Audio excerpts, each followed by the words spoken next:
You admit all. All right, let's move this over just a hair. That do it? No, it didn't. Pink. Nope, that didn't. That's too. Maybe it did. Oh, images jumping around on me. How are you all today? I hope you're doing well. I'm going to probably take out here in just a second because we got about 8 minutes to class. I need to get some water.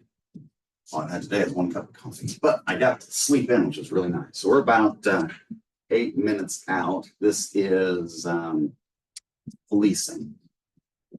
So I put this on here so that way for those, whenever I get the videos up, because I'm now 2 behind, I'll be doing that here in a little bit.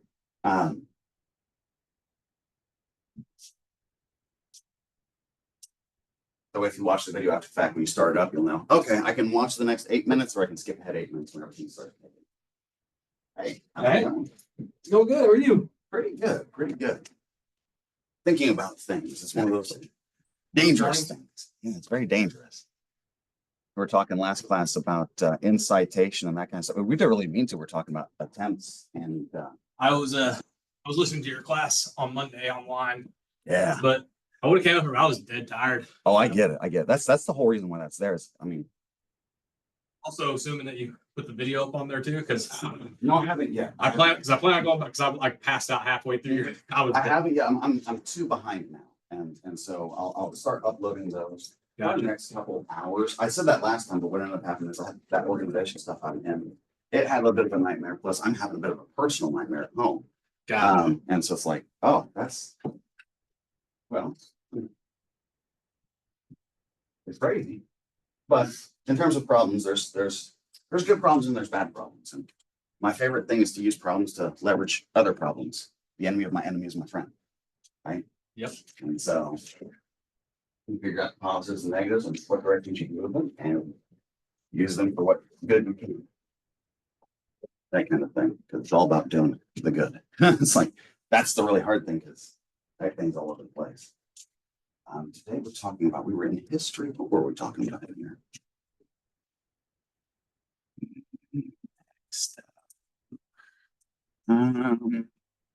Next, Maxfield. Let's get this one. 1, 2, 3, 4. Let's start with 3.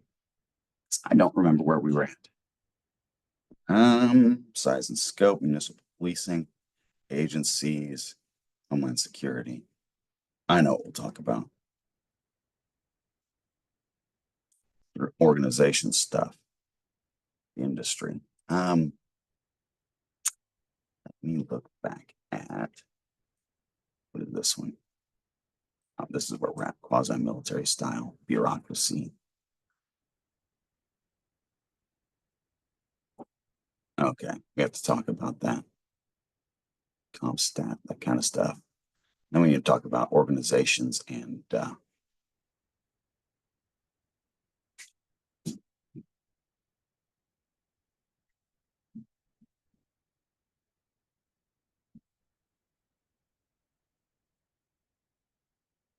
ticks.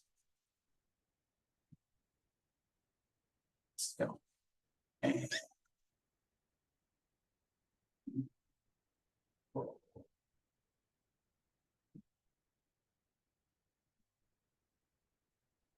at some point we'll have to talk about that. That's since we're talking about police organizations in general, anytime you deal with organizations, whether you're talking government or corporations, we're talking the same thing. Yeah. People coming together and doing stuff. And it's like, okay, we need to talk about evil and the interaction of organization, politics, and money. So evil. Yeah, that'll be fun. All right, let's see. Got one more person in the room. Okay. My phone isn't most. Yeah, I'll have to follow up with that in class. I'll send notes to them. Remind me to talk about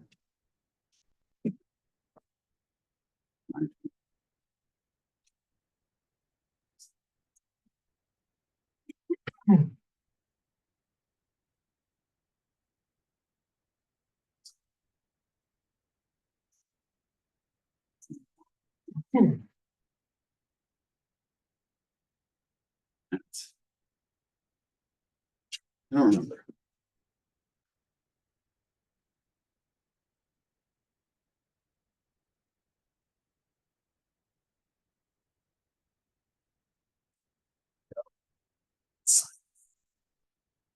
Oh, Green Man.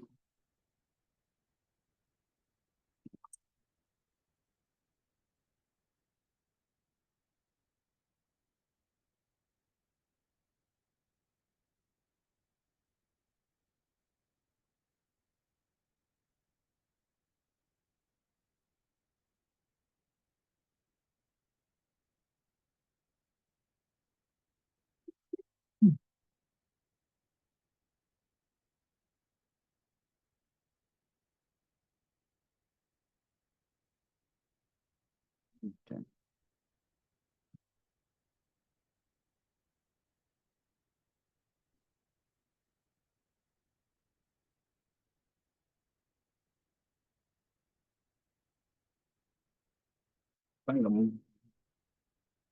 Let's see if I got it. All right, I'm gonna step out for a quick second. We got 2 more minutes. Till we start. And-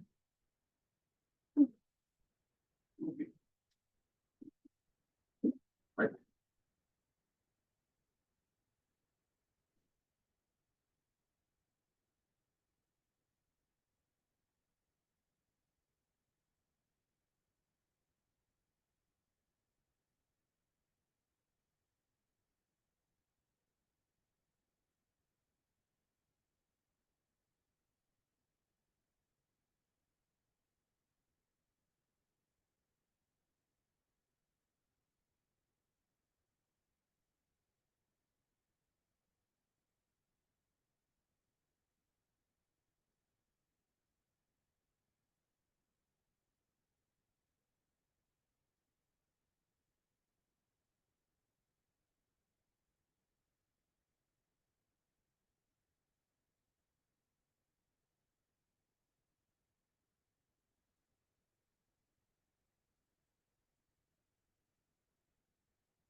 Okay.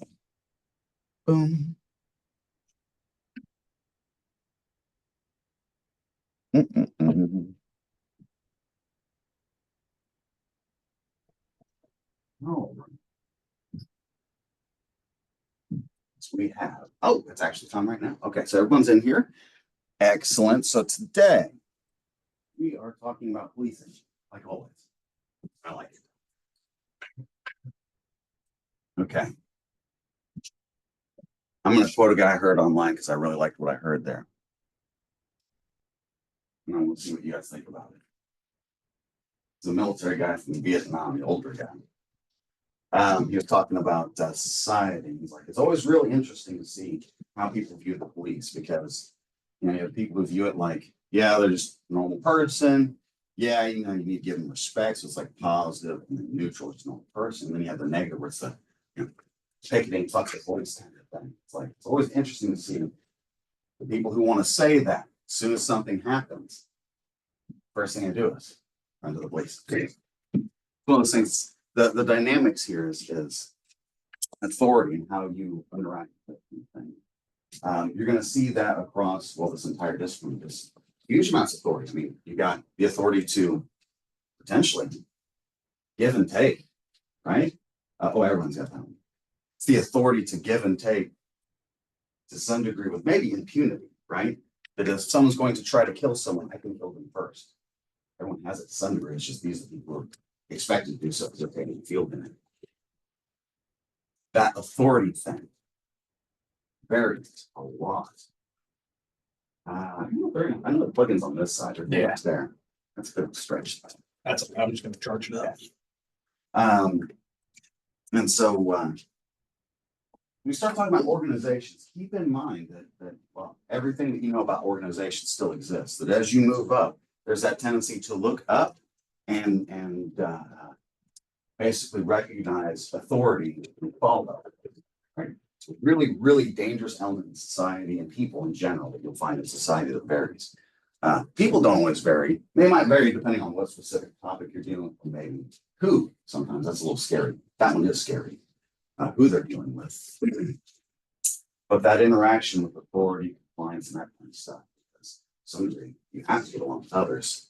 And when there's authority involved, you're the one who has to do the getting along, right? And so we'll talk about that to some degree as after we finish with PowerPoint kind of stuff going through organizations themselves, what kind of the textbook stuff. What we'll do is I'll start showing you the interplay between it and politics, because it's one that's usually direct, right? Even though we try to keep that separation there, because it is vital that we have it there, there's no way to separate it. Because anytime you start dealing with, you're really having some troubles. Anytime you're dealing with the money side of things, basically what happens there is money's evil. And so anyone who's involved in that, who sometimes you have bad intentions. And if you're trying to get along with people, some people feel that they have more authority than others. That's just a recipe for all kinds of trouble in life. And that's one that everyone's going to encounter as they move forward, no matter the domains. We'll talk about that. We do a lot in great lengths to make sure that that link isn't a direct one, but realize the history there, as we mentioned, I think it was last class, was that it inexorable bound, always going to be tied. Money is going to come from taxes, so there's no way to get away from it. Someone's going to run that money. They're going to be probably politically appointed or elected. Yeah, it's going to be tied into politics because their success is determined or dependent on this. Something to keep it safe. We talked about the quasi-military structure, that kind of thing. Organizations. I think last time I talked about Kent State, that kind of thing. Because anytime I start talking about military stuff, that's the first image that comes to my mind, as you can see. It's a difference in training to some degree when we talk about the training stuff. That'll be in a chapter too, so let's start making those distinctions. There's, you know that, like the difference between low ready and I'm pointing it right at you. Yeah, that kind of thing. It's like, yeah, it's like clear difference right there in what you're saying. One's I'm carrying a gun, one's I'm looking at you with the gun. It's like, ooh, that's a scary thought. But yeah, here's where they start talking about complex bureaucracies and stuff like that. Ooh, hold on. Ooh, pictures. Excellent. Ooh, I forgot to mention this over here. So things coming up. This person and wait for their audio check because I want to know too. I need to send out notes from last class because I mentioned it, but I forgot to give them. And I'll send out notes about this here in a little bit so you guys get that as well. So coming up tomorrow, I need to look to see what the location is again because I'm horrible with details right now. My schedule's atrocious. Tomorrow at noon, there's a group called Operation Underground Railroad. So it's one of our students, actually several students, organization kind of thing. Basically what it is they're trying to, well, get that student group going. So it's something where if you're interested in, well, you know, the lost, the missing, the abuse, that kind of stuff in the most vulnerable populations. If you're interested in that, that's probably something you want to kind of follow up. But that'll be tomorrow at noon. I don't remember where they said, but I'll send out information on that. So that's where you guys are aware of that. That's coming up if that's something you're able to and you want to go to. But I think I'll have some free food there. That's always a good bonus because best way through someone's heart is through their stomach. They use that for a reason. Armies march on their stomach too. It's like, yeah, we're back into policing. Okay. Also on the 25th at 1 p.m., location to be determined. We're going to have an outside person in our field who's going to assess our programs. And as they're doing that, they want to meet with you all. So we'll be sending out details related to that if you guys want to meet with that person. It would be a great opportunity because one, you get to talk about the stuff you're learning here. Two, he'll ask you questions so you get introduced to new thoughts, new ideas, that kind of thing. Everyone does it differently. And it's just a good opportunity to see, I should say the assessment stuff, but really it's just to have a good conversation. It's really what it is. And so as that gets closer, that's not that far away, those details will come out too. So as soon as I have location or like a link, if it's a Zoom thing, so probably there might be that component too. I'll send that out to you all so you guys have that, because that'll be a lot of fun. Okay, from there, that's the checklist stuff. Next up, let's go. I know what I'll do. I'm actually going to widen this up so you can see the screen because some of the stuff we've talked about already, and I don't want to rehash. Is it moving? I have to look at it while it doesn't. Keep going. Make it smaller. There we go. I'm going to move this way a little bit. Now you can see both me and the screen a little bit, so you can see the PowerPoints, and I'm not going to high detail in the PowerPoints because some of the stuff we've already talked about. And I want to get into the fun conversation. Okay. So as I start talking about organizations, I mentioned the quasi-military style kind of thing. Talked about that pretty heavily last time. We also talked about a little bit some of those differences there. The reason why we made those moves because of what it was before. Give it some structure, but also we need to remove that structure to some degree because we're dealing with people, and people aren't necessarily structured. It's like, yeah, that's kind of what's going on there. Typical police department is complex bureaucracy. You got multiple people, a whole bunch of red tape, and that's what's tying you up there. Right? You got to move with all those things tied attached. So basically, what it means it's complex. You're going to have things specialization to some degree. So depending on the size, the average department, like we start talking about the small ones, everybody's generalist. You have to do everything. There's not enough people that are specialized. You get big enough, what ends up happening is they'll start taking specific services and chunking those together for those that are similar. They'll be somewhat similar across different departments, but yeah, not necessarily, right? Because everybody's a little bit different. You're trying to tailor it to your specific needs, not the entire nation's. You have that distance there and how people use it for evil, but also it's like, when you're trying to make things go well, you want it to go well for the people you're dealing with, not someone who's on the other side of the country. We have a big problem with that at certain levels, right? Because basically we start dealing with the political stuff and where people vote for what. It's like, they don't like that. Organizational structure is hierarchical or pyramid. Basically what that means is there's a concentration of powers, you go up. That's it. Responsible for tasks, delegated lower ranking, don't. So chain of command and unity of command. Those are the big things here. Those are two terms that you need to know. So chain of command is your direct line up or down, right? Because it's a two-way street. Should be. Sometimes they're not. That's why it's called about quasi-military structure a little bit. Is that chain up sometimes is difficult depending on what you're dealing with. But down usually works just fine. It's like you don't want to work too fine though, because if it doesn't move up and moves down really, really well, welcome back to 1984. That's exactly where you end up. Back talking about thought crimes. I did that in criminal law. People do that. They try to look for that. Unity of command. That's got to do with, I think unity of control now. Basically, you start dealing with what kinds of things are under you and how they align up.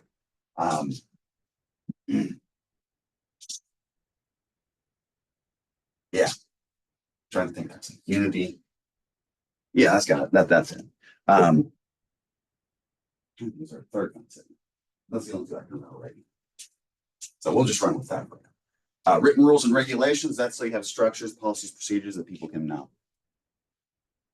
Okay, we've talked about some of these people before. Volmer, he's very important. Bruce Smith, O.W. Wilson, those are going to be very, very, very important people in policing. Here's where they start talking about some problem bureaucracies, that kind of stuff. You guys know that already. If you build a structure that's too strong, it doesn't move, and then it can't adapt, and then it falls. So big it can't fail. No, I mean it's going to fail. It's like that just means you're propping it up because you don't want it to fail because it's big. That's diminishing rewards. That's going to die. That kind of thing. War on drugs. Yeah. It's like, let's just throw some more money at it, make it better. Like that's great. That's going to solve all the problems. It's not going to crack that thing over and make it a whole lot worse. Oh yes. Yeah. Communication right here often breaks down. We actually had a really fun one. We were talking about that in a little bit with incitation to small degree in my criminal law class. It's like, if you guys watched the debates last night, what's the difference between yelling fight, fight, fight, or keep up the fight, that kind of thing, and go attend the other guy's rallies? Because it's like, realize that no matter what you say, there's going to be some crazies involved. You're going to take it in the exact opposite way because that's what happens when you deal at scale. It's like, yeah, somebody's going to go climb a roof and take a pot shot, right? Or something worse. Every time you get somebody who's crazy. It's just how good are the police? Do they catch you before you hear about it? That's the best part. It's like how many times you hear it's like, oh yeah, this guy pulled a knife and tried to jump up on stage. The story's gone. It's like, yeah, that's going to happen all over the place on both sides, kind of thing. You got talking about political baseball games, if you're paying attention, right? It happens, and it can happen on both sides, but it is happening already.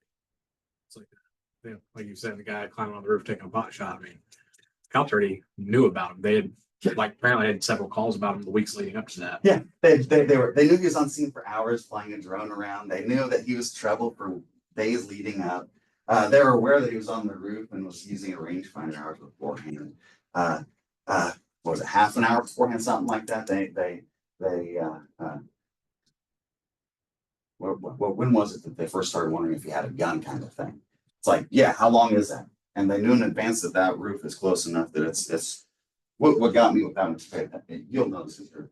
I was about to say that, not to get a little off topic, it's always crazy to know how much law enforcement knows about things prior to them happening, like 9/11. Yes. Both the FBI and the CIA both knew about 9/11. Yeah, if you look at it, A long time prior to that, but they wouldn't share information with each other because they wanted to see who could get the bigger budget and who could bust it open. Yeah. Then it's like Pearl Harbor, the Navy and over and over again. It's the all about OSS, the precursor, they knew about it, but yeah, that's it exactly. Enough 9/11. You want to get into that in a little bit. What you need to look up is how early they knew that Osama bin Laden was trying to fly planes into buildings, because that's going to be years. They knew he was planning that specific plan. Well, because they didn't try to attack the Twin Towers like a couple years prior to that, and it failed. They tried doing it with they tried doing it with like loading up trucks with like ammonia, like nitrate. Yeah, sort of like with McVeigh. Yeah, but like, yeah, you know what's going on. Yeah, it's so crazy. But it happens. You have to pay attention. Yeah, so positive bureaucracy itself, that accolades things are huge, and communication is horrible. It's horrible because you have that stuff going on. That whole incitation thing's gonna be the same way. Anytime you communicate, realize that it's going to have multiple levels, and unless you're really, really, really thinking about all of the different ways you can misinterpret it and align it that way, which is extremely difficult, damn near impossible to communicate in the first place. And there's no distinction between just talking and thinking, right? Because how many times you have to talk yourself through something to figure it out? Yeah, so it's like, okay, so just speaking can be a crime, so thinking can be a crime. You think too loudly, I guess. I don't know. Here's where we start getting into the fun stuff where it talks about quits. Basically, they start talking about our social relationships, favoritism, that kind of thing. It's going to happen in every organization. It happens within policing, and you're going to see them. They'll divide them up in terms of how they move, vertical and horizontal. Is this one where it's this guy's a friend with his colleagues, or is it this guy's a friend with the boss, right? those get different responses, right? Particularly depending on the overall environment. Because it's a good environment, your friends all over the place. That's what you should be doing. But you should be friends because you're good people trying to do good things. Okay, police professionalism, that kind of stuff. Here's what that means. By the book. I love that. I love that phrase. I think I mentioned that last class. Usually it comes up.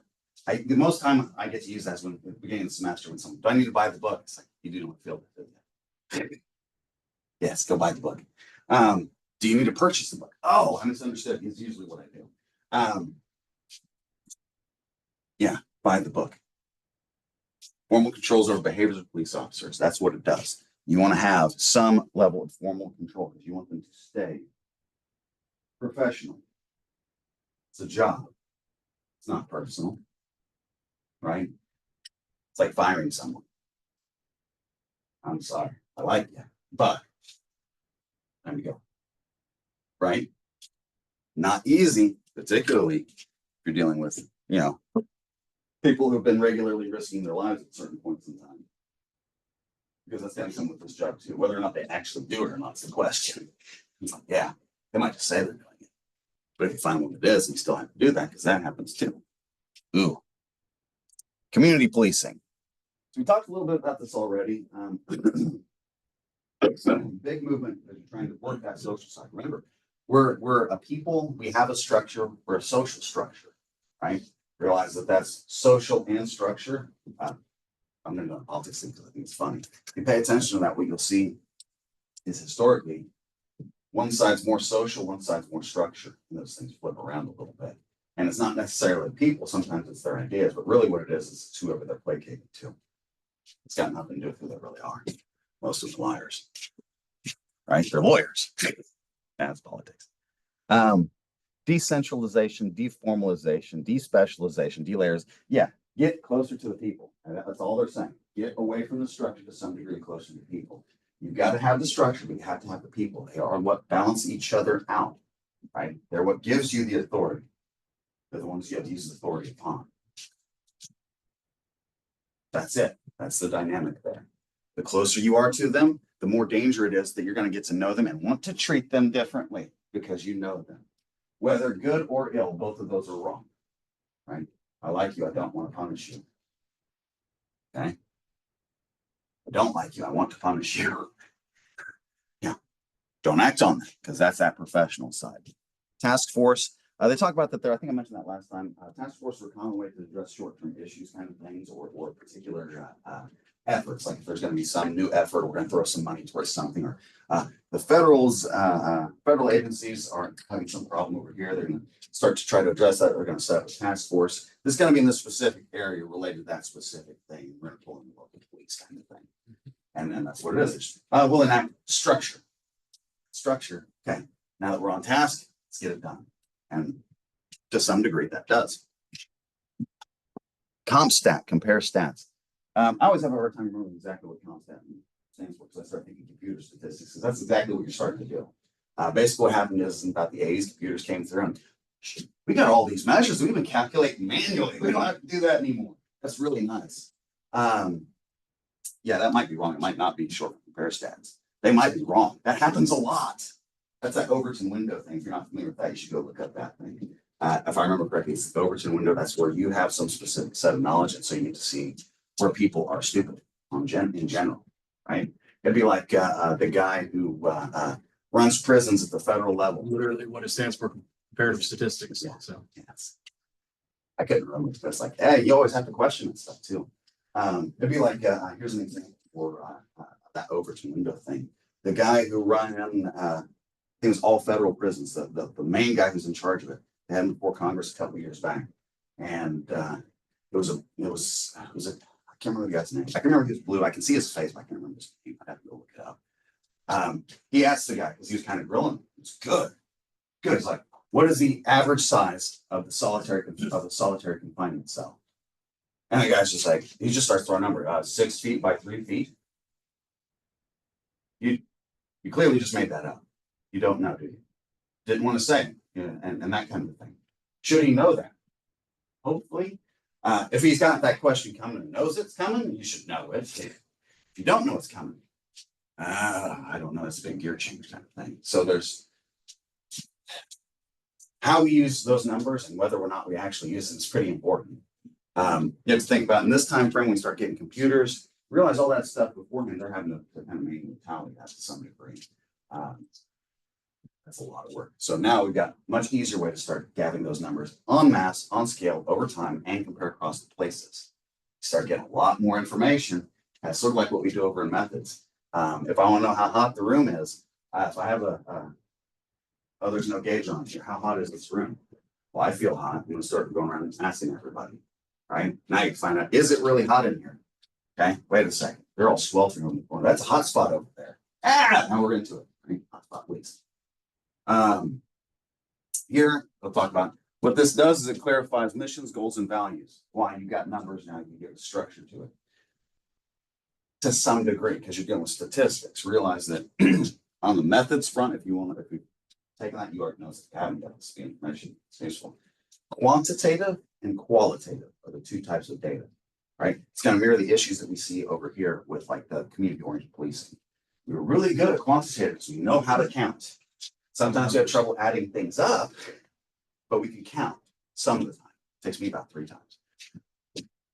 That's a funny joke, but I'll tell that one in a second. So this thing right here,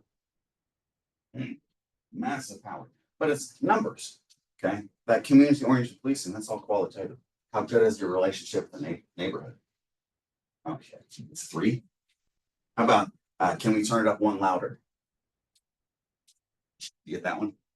It's fine with that. Yeah, that's one I always say. That's not see anyone picks that one up. Sometimes it gets what's, yeah, and so to some degree you have to use the numbers. To some degree you can. So if you're only counting the numbers, you have problems. That's this thing has a problem block. That's why I had that nothing works ever. Let's see. CompStat holds managers organizations accountable. Yeah. So basically what it is, I use the numbers now, have a metric map and see how it changes. And to the degree of which my actions actually influence those numbers, I can do something about it. That's all it is, right? Now it's going up or down. What are we doing? And does it align? That kind of stuff. Transfer through commanders, through geographic areas. So they start talking about jurisdictions, that kind of stuff. Straightforward, you guys know that already. Resources transfer, yeah. So just how the resources move down through the organization, just like the money does. Right? Data used to identify stuff. Yes, that's what you should do with data. You should use it. Middle managers expected innovative problem-solving tactics. Middle managers are in the middle place.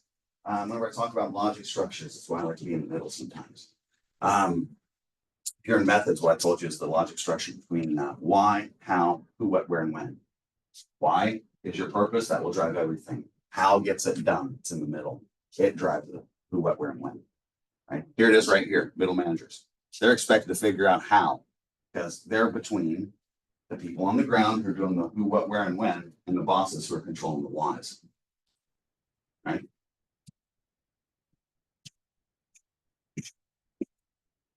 Civil service. Formal, legally binding procedures of governing personnel decisions.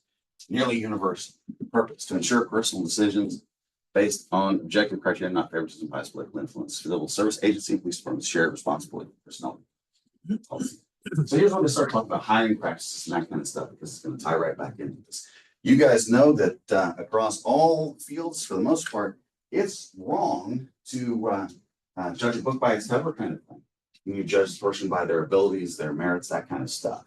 You do go back and forth on that one, apparently. Where we're at right now is kind of a question. I like it says nearly universal.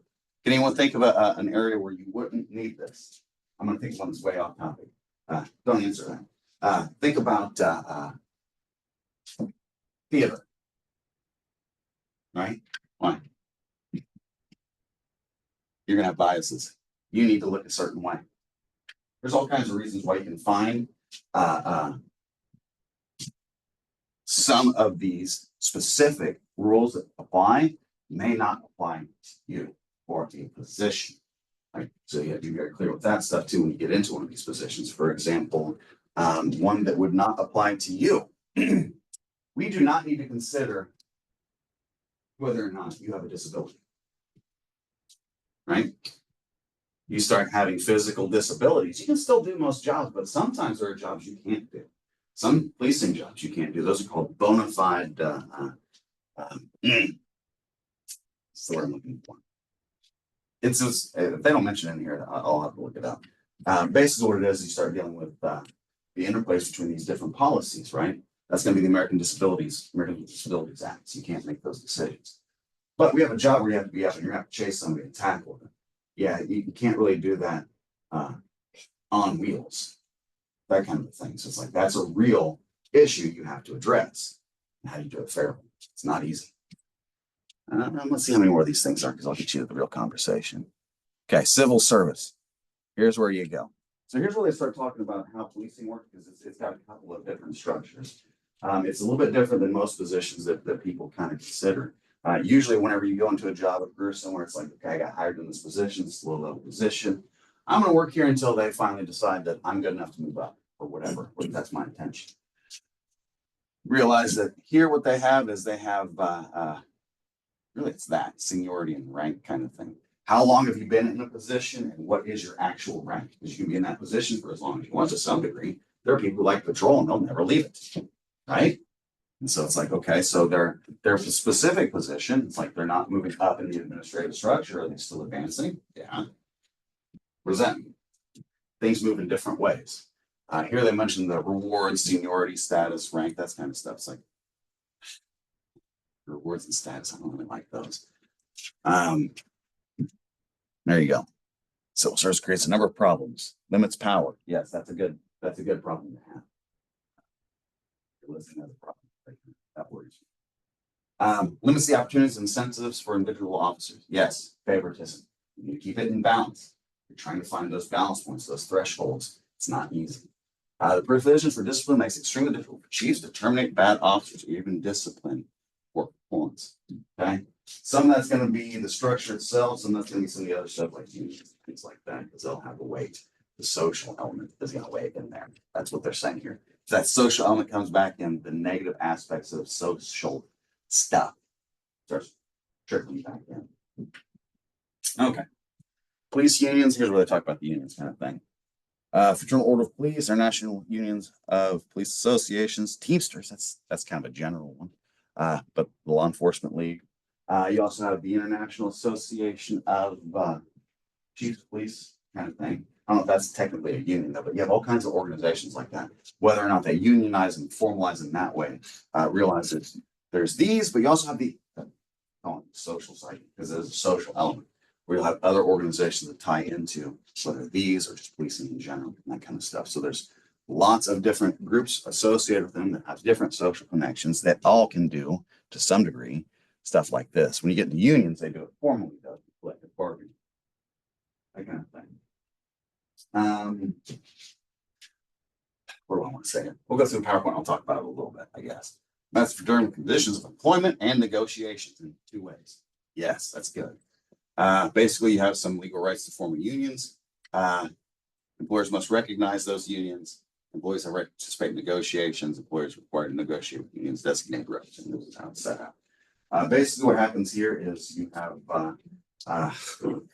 like church and state.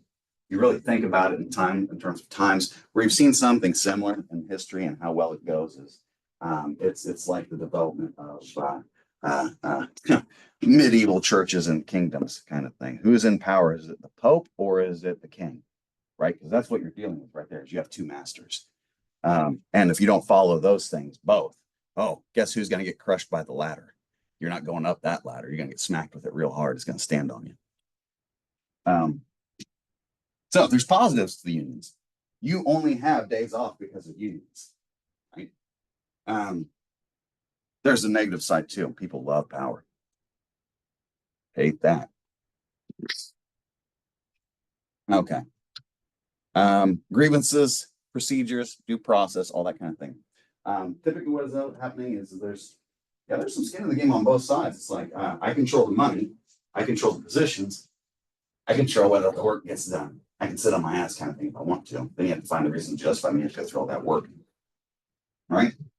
Sort of like the inverse of not taking a plea deal. Right? You're going to try to charge me with something let's go take it to court. I know that's going to be a significant return on your court resources, and I got free time because I'm going to sit on my ass. Okay, that's that game that's going on there at a different level. Okay, settlement and strikes. With policing, it's like you don't really get strikes too often. What you get are blue flus. You all in here may or may not have heard that term before. You probably have that. Exactly. Yeah, that's something happened on the political front, just so damn atrocious. I'm not feeling so good today. Right? Now it can be either way. It can be something good or something bad, depending on where I'm standing, but that's something we can't really determine. I'll show you some instances of some stuff that might get some things like that here in a little bit. Yeah, they don't work slowages, stoppages, blues, all kinds of stuff like that.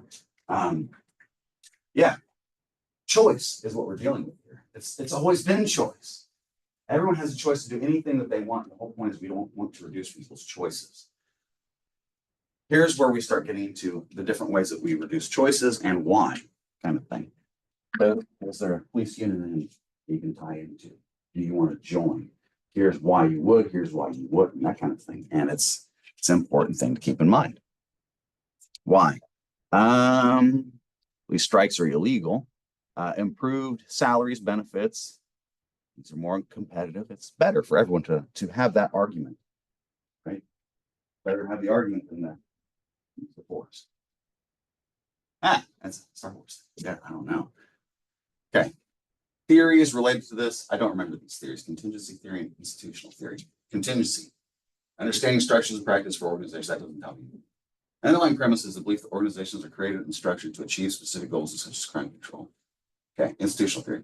Central premise is the belief the organization activities of police must be understood in the context of institutional environment. I hate whenever they do this. They're trying to draw lines and make distinctions and stuff. You're not being quite clear enough, but you abstract. Here, I want to take this in a few different directions. Purpose to some degree, whenever you start looking at how things operate, whenever you start getting the theory, it's the why. So here, you have specific goals, and it's what we do is contingent on those goals. The structure itself is contingent on those goals. I've kind of been talking about that in terms of that decentralization of departments will look like. It's going to be goals.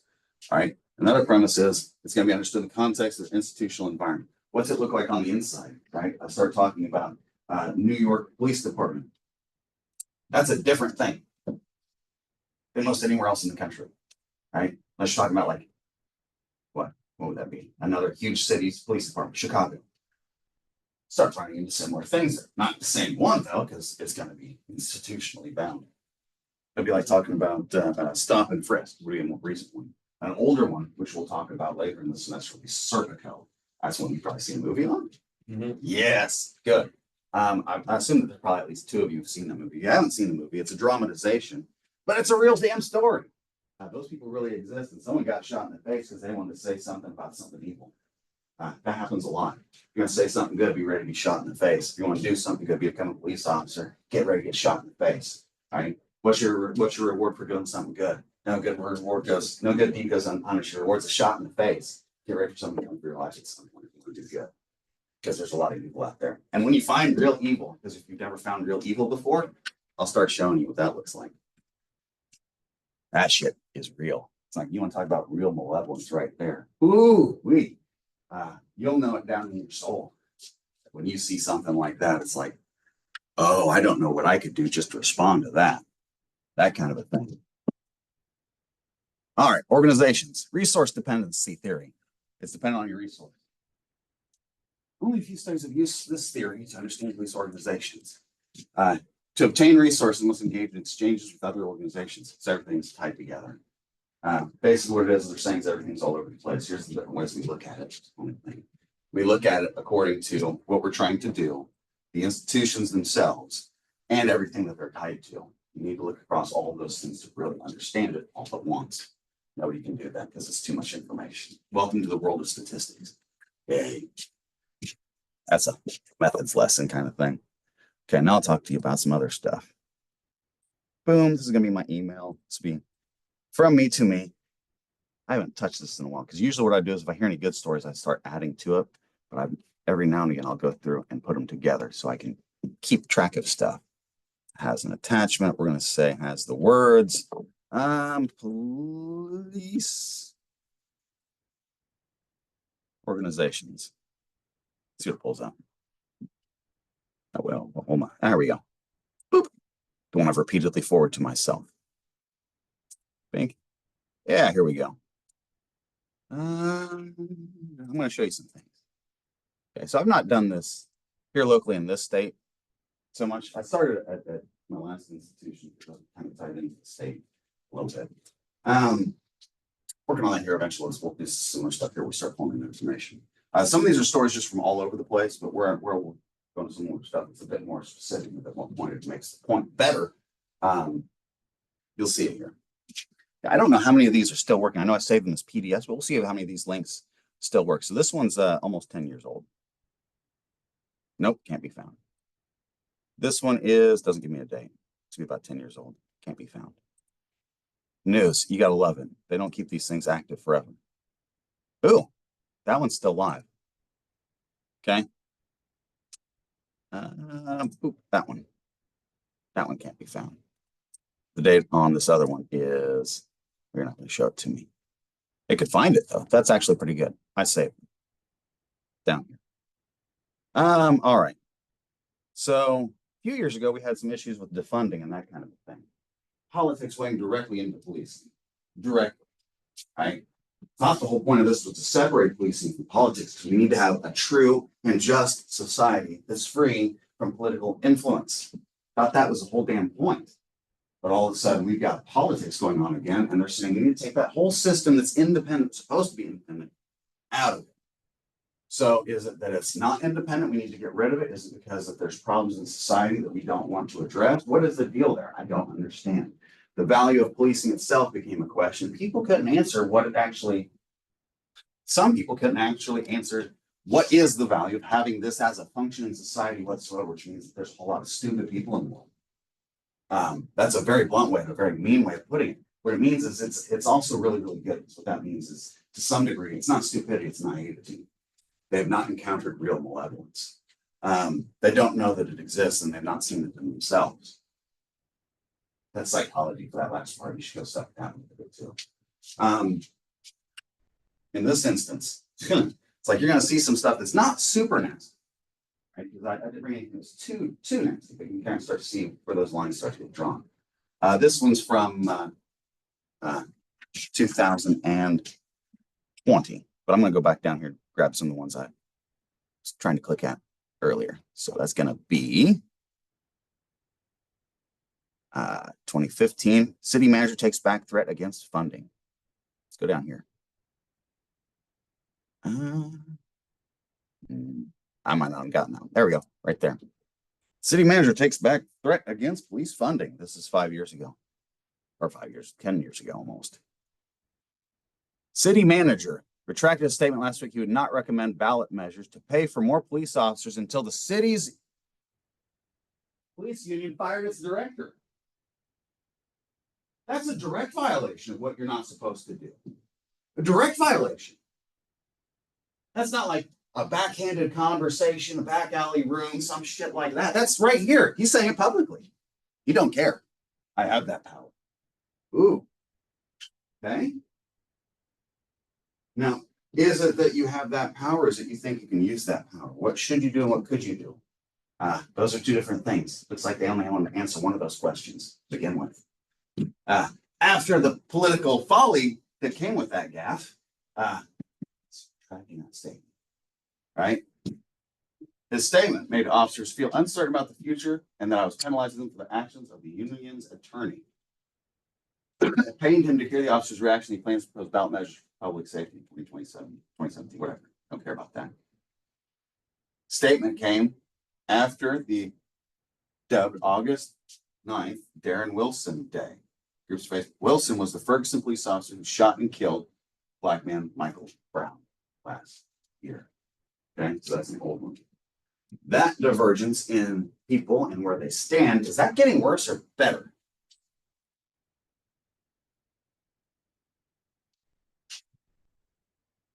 Does it just seem like the world is just now starting to operate as two separate realities at the same time? It does. Those two things need to be inexorably bound, because if they don't, it will fracture. Right? One of the things that keeps them blind,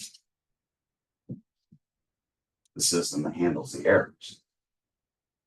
How are we handling it? I don't know. Darren Wilson shot and killed the black man. In this instance, you have the union supporting an officer who did something.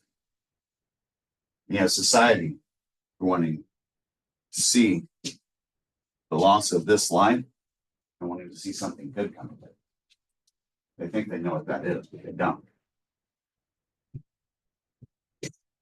Neither does that attorney, neither does that city manager. No one knows the future. Everyone's a dumbass to some degree. Look at me. I get to talk about this stuff all day, and I talk about it in this way. That's, yeah, honestly, it's stupid, right? This guy honestly believed that Darren Wilson was correct. This guy honestly believed that somebody believed that he wasn't. Whether or not he believes himself remains to be seen, right? It's politics. Whether or not they hold any opinions that they actually say is yet to be seen. They're just trying to get votes right now. At any point in time in that position. In this case, it's not going to be votes for that particular person. It's going to be the mayor, and it's going to be making sure that you keep your appointment, kind of thing. Two sides, political controversy, social controversy. What do we do? Okay. What do police officers do whenever there's a riot? Let's say it's in a residential district. You've got 100 people standing outside forks and torches, pitchforks and torches, kind of thing. They're going to come in and they're going to take care of the 100+ people. They're going to come in and they're going to take care of the people that are being attacked and take them out. One of those is easier. One of those is likely to happen. That's the easier one. It's the safer one. Is it the right one? No. What do we do? The one we functionally can. That's going to be a wrong one in that instance. And who's the one stuck with it? The individual, right?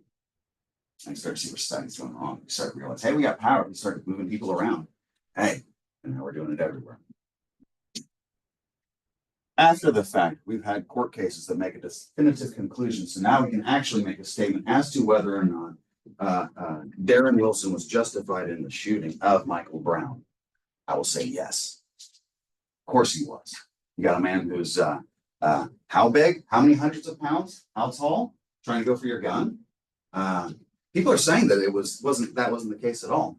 But if you look at the physical evidence, you'll see exactly what. And if you really look at it, you see exactly what. Right? There's truth, and there's what people want to believe. And if you want to show them that what they believe is wrong, you're asking them to look at themselves.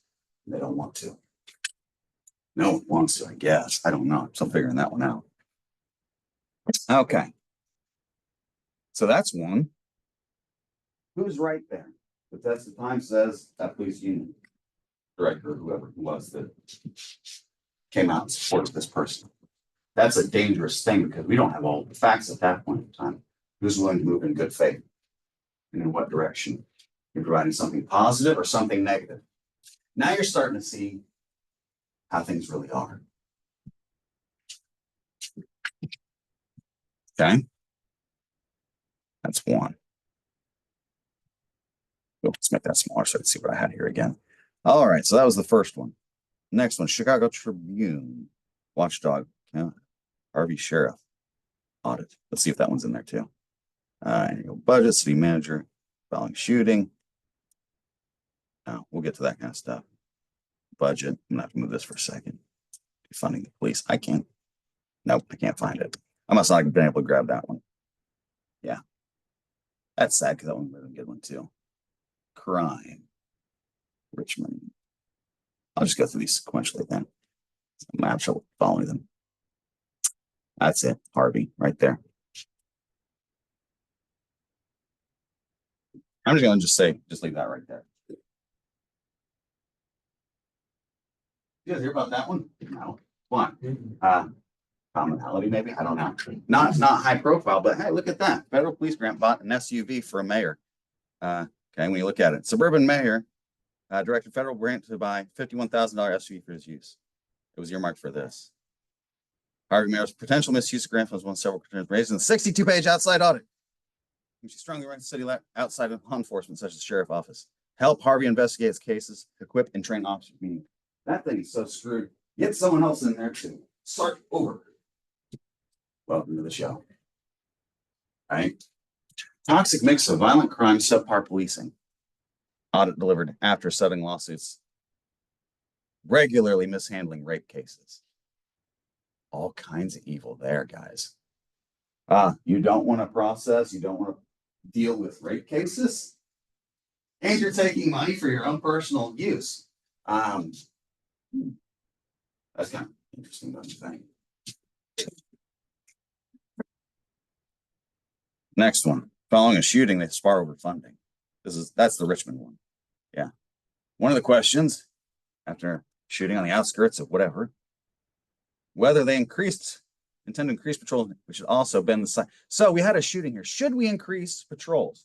Why is that the damn question? You had a shooting there. I would think that you would have the relationship at which, yeah, let's have some more people here who can do something about that. Maybe. No, you don't want that. You like the shootings?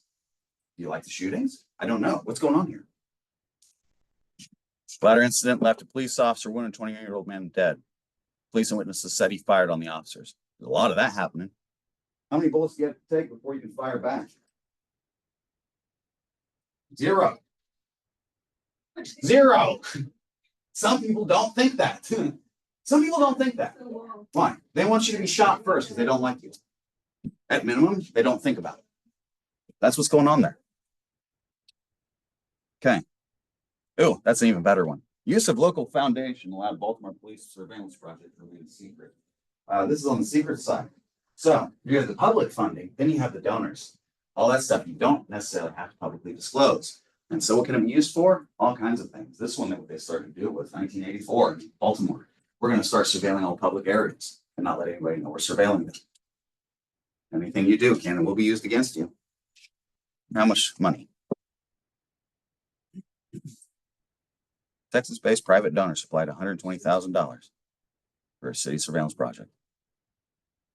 Trying to help. Maybe. Depends on who's watching. Who watches the watchers, right? Maybe he is trying to do something. She, I don't know who this donor is. Maybe they are trying to do something good. How do you tell?